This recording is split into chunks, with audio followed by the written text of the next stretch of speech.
युद्ध 1939 युरोपमध्ये तणाव वाढला होता. जर्मनीचा हुकुमशहा हिटलर संपूर्ण जग जिंकायचे स्वप्न पाहत होता. 1 सप्टेंबर त्याने पोलंडवर हल्ला केला आणि जगाला कळले दुसरे महायुद्ध सुरू झाले. जग 2 बाजूंमध्ये विभागले. Axis power Germany, Italy, Japan, allied power British, France, Russia, USSR आणि त्यानंतर अमेरिका. युरोपभर जर्मनी वेगाने पुढे जात होता. फ्रान्स पडला. ब्रिटनवर बॉम्बवर्षा झाला, पण ब्रिटन हार मानली नाही. 1941 मध्ये जपानने पर्ल हार्बरवर हल्ला केला आणि मग अमेरिका युद्धात उतरली. इथून युद्धाची दिशा बदलू लागली.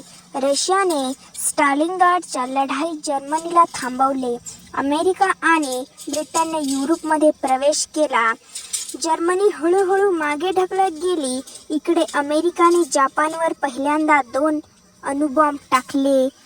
हिरोशिमा आणि नागासाकी. जग हादरले. 1945 हिटलर आत्महत्या केली. जर्मनी शरण आले.